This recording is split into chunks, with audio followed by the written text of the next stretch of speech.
देखिए, अभी जो हमने अपना विजन डॉक्यूमेंट हमने आज जारी किया है, उसमें बहुत स्पेसिफिक होकर के एक तो अलग सेक्शन हमने तय किया है। उसमें महत्वपूर्ण बात है कि 11 जो हमारी मुख्य जो बातें हैं उनका जिक्र किया गया है और उनका जिक्र करने के साथ साथ में महिलाओं का सशक्तिकरण के लिए एक बार अलग से हमने जो प्रावधान किया उसमें भी 11 पॉइंट्स उसमें डाले हैं और सिलसिलेवार जो डिटेल्स आपके पास हैं, मैं उस सारी चीज को लेकर के एक कहूँगा तो लंबा वक्त लगेगा, लेकिन वो सारी चीजें अध्ययन करने के बाद जो व्यवहारिक रूप से की जा सकती है और करने की हमारी कमिटमेंट है वो हम कर रहे हैं। रिसोर्स मोबिलाइजेशन की बात नहीं की गई है।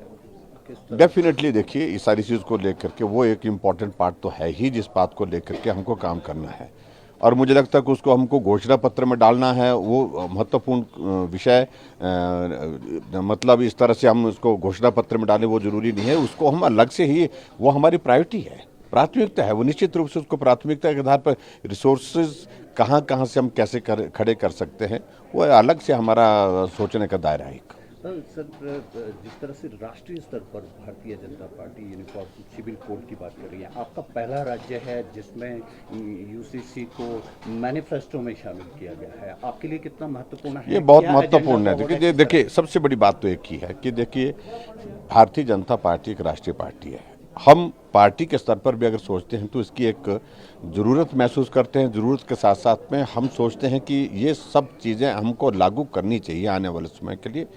हालांकि इसमें बहुत टेक्निकल चीज़ें भी हैं इसमें, लेकिन उसके बावजूद भी एक कमेटी कॉन्स्टिट्यूट करके उसके बाद फिर जो रास्ता निकलता उस रास्ते में आगे बढ़ेंगे। लेकिन हमारी कमिटमेंट है यूनिफॉर्म सिविल कोड को जो है लागू करने के लिए, उसके लिए जो औपचारिकता का दौर करना है वो करेंगे और पूरा करेंगे। दो ब्रीफ सवाल हैं सर। एक ओपीएस का मुद्दा है, उसको नहीं छुआ गया है। दूसरा, जो सेब बागवान है प्रोटेस्ट करते आए, उनकी मांग थी कि 60 रुपये और 40 रुपये जम्मू कश्मीर की तर्ज पे हिमाचल में किया गया, वो प्रॉमिस नहीं किया गया। दो राज्य में अलग क्यों?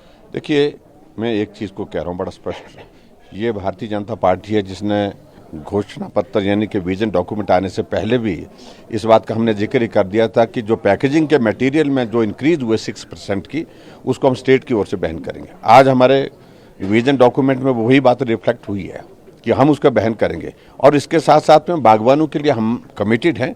हम डेफिनेटली और चीज़ें, बहुत सारी चीज़ें जो डॉक्यूमेंट में नहीं आ सकती थी, उन चीज़ों को हम करेंगे। हमारी कमिटमेंट है।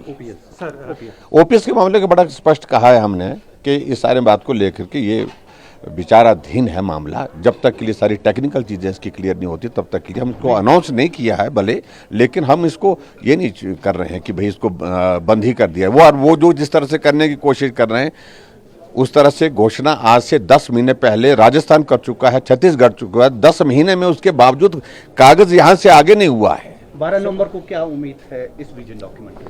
तो हम एक एक करके ये अब हमारी गवर्नमेंट का। नमस्कार, मैं हूं मानक गुप्ता। अगर आपको हमारा ये वीडियो पसंद आया हो तो इसे लाइक और शेयर जरूर करें और हाँ, हमें सब्सक्राइब और फॉलो करना ना भूलें ताकि आप देश और दुनिया की कोई खबर मिस ना करें। तो जुड़े रहिए हमारे साथ और देखते रहिए न्यूज़ 24।